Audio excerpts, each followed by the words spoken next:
Level 1. The Mirror Monologue Dreamer. You are not an actor yet. You are a kid standing in front of a bathroom mirror, whispering lines from movies you have watched too many times.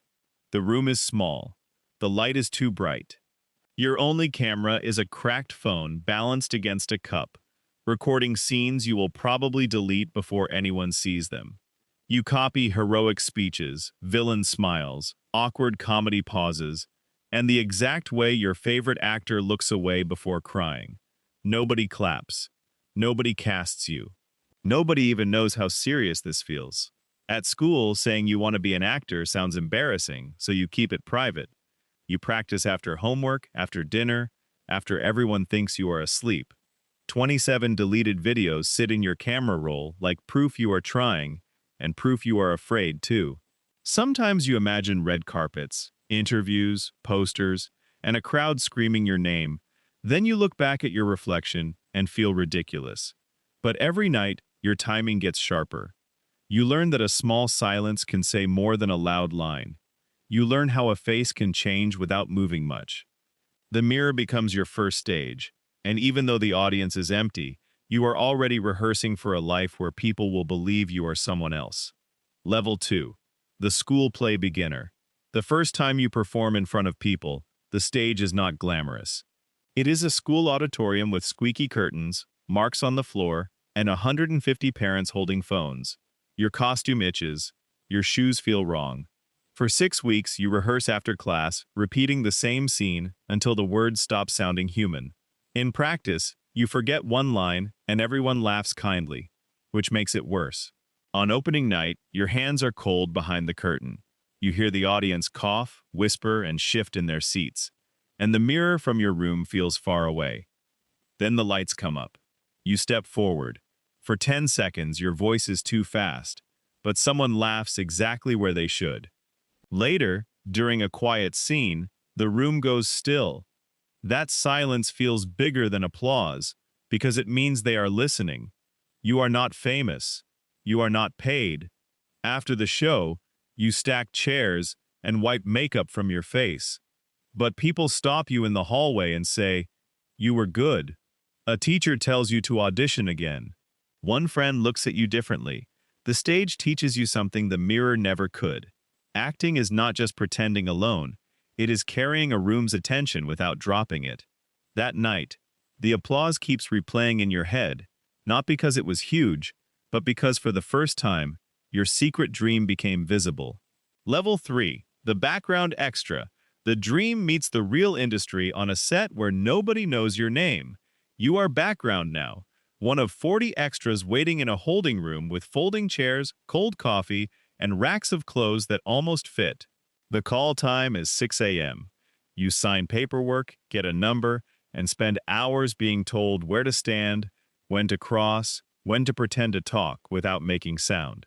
The stars walk past with assistants, makeup, and lines people care about.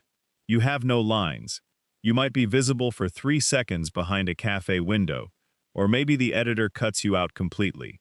For $120, you learn that acting is not always glamorous. Sometimes it is walking down the same fake street 18 times because a car missed its mark. Sometimes it is sitting in a restaurant scene for 9 hours, lifting an empty cup like the conversation matters. But you watch everything: cameras, lights, marks, continuity photos, the way real actors save energy between takes, then become alive when someone calls action. By the end of the day, your feet hurt, and your face barely appears on screen. But the world behind movies is real now. You are not outside the glass anymore. You are inside the machine, small but present. Later, when the episode airs, you pause the screen just to find your shoulder in the corner and smile at the proof. Level 4. The Audition Room Survivor. This rank is measured in silence after you submit. You start sending self-tapes from your room, using a cheap ring light, a blank wall, and a friend reading lines off camera. One scene takes 14 tries because your voice sounds too flat, your eyes look wrong, or the emotion arrives half a second late. You upload the tape, refresh your email, and hear nothing. Then you do it again. 43 auditions become 5 callbacks and 0 bookings. Sometimes casting says you were close.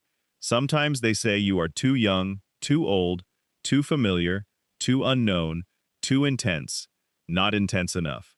Sometimes the role already has someone attached, and your audition was only part of the process. The hard part is not one rejection, it is learning to stay open when rejection becomes routine. You pay for an acting coach, memorize sides overnight, ride buses across the city for rooms that last 4 minutes, and practice smiling after someone says, "Thank you, that's all we need." Slowly, the room stops terrifying you. You learn to walk in with a choice, take direction without shrinking, and leave without asking whether they liked you. Your files fill with 200 self-tapes, most of them unseen by anyone who matters. But they are not wasted. Each one trains your face, breath, timing, and recovery. You are still not famous, you are not even booked, yet you are becoming dangerous in a quiet way, because the version of you who needed instant approval is disappearing. You can lose a role now without losing the dream. Level 5, the first speaking role. The first real yes arrives so quietly you almost miss it. After months of self-tapes and callbacks that went nowhere, your agent calls and says you booked the part. It is not a lead, it is not even a major character. You have 2 lines in one scene, a name on the call sheet, and a paycheck for $800 that looks larger than it should. Still, everything feels different when you walk onto set and wardrobe knows your size. Makeup touches your face. An assistant director points to your mark. The camera is not behind you this time. It is waiting for you. You rehearse the lines in your head until they lose meaning. When the director says action, your mouth is dry, but the words come out. Once, twice, 7 takes. Each time, you adjust. Softer, faster, more hurt, less obvious. The scene lasts only 22 seconds in the final cut, but your name appears in the credits, and your family pauses the TV to take pictures. Friends send screenshots like you just won an award. It is small, but it is official. You are no longer only trying to become an actor. Somewhere in a file, on a screen, under a title, there is proof that you already are one. That proof follows you into every audition after this, because the industry finally has a reason to believe you can stand where the camera looks. You sleep badly that night, not from fear this time, but because one small door has opened and you can see light behind it too. Level 6. The working actor. This is the rank where the dream becomes a schedule. You are not famous, but you are no longer invisible. You book a guest role on a crime show, then a commercial, then a voiceover, then 3 episodes as the friend who walks in with important news.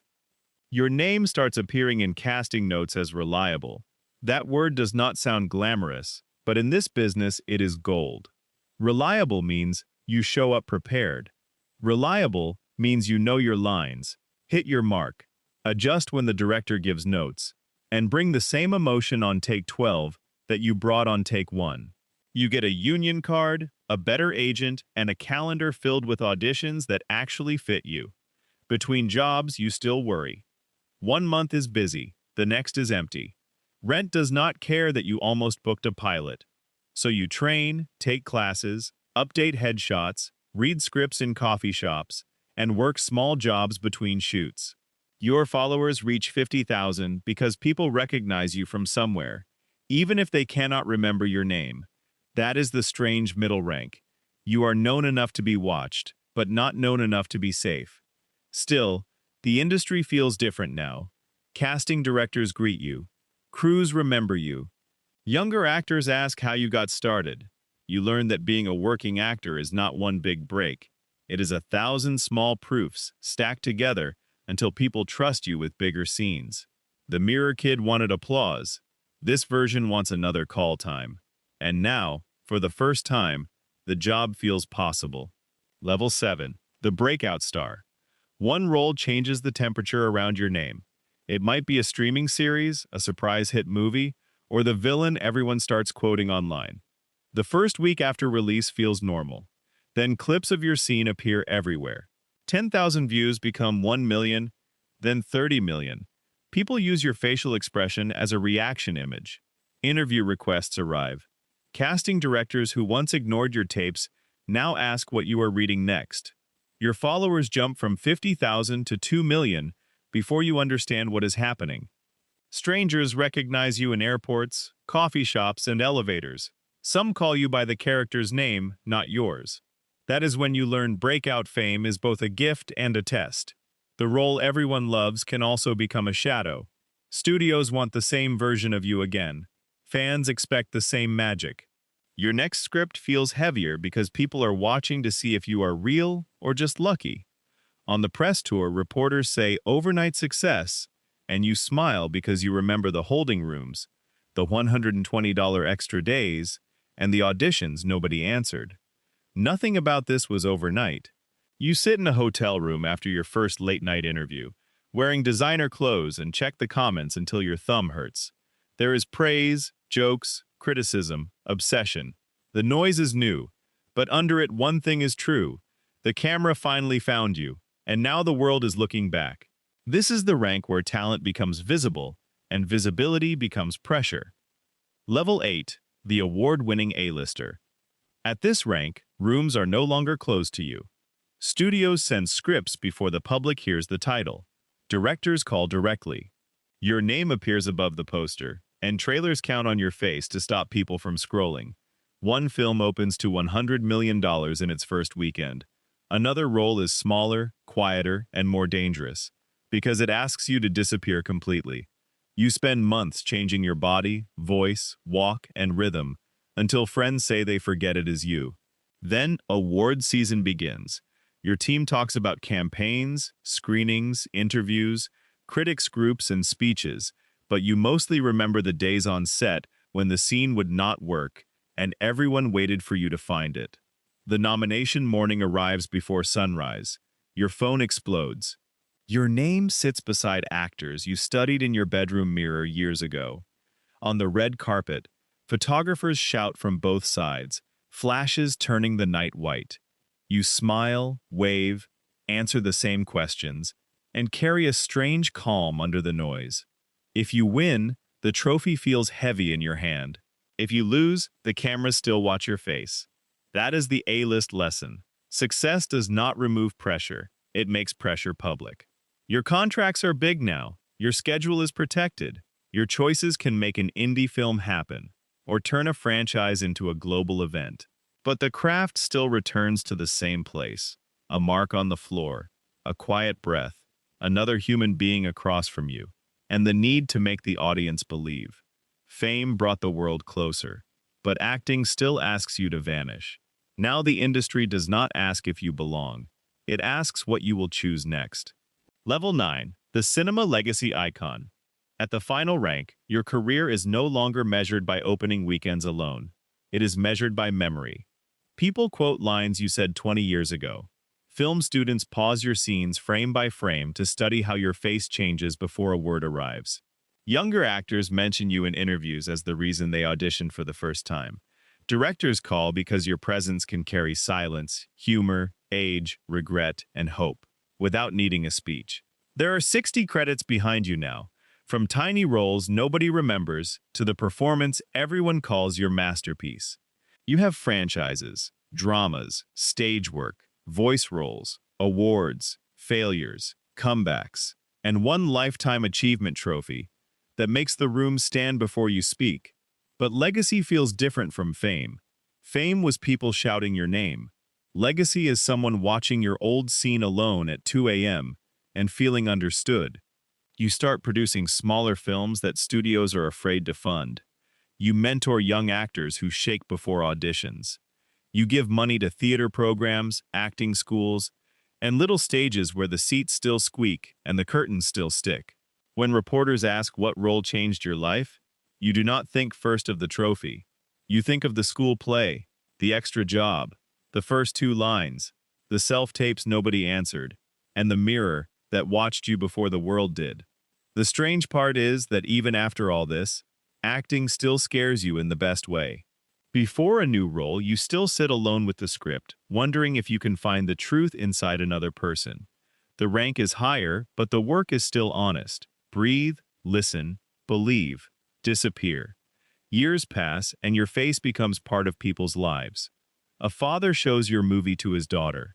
A teacher uses your monologue in class. A fan says one performance helped them survive a year they do not like remembering.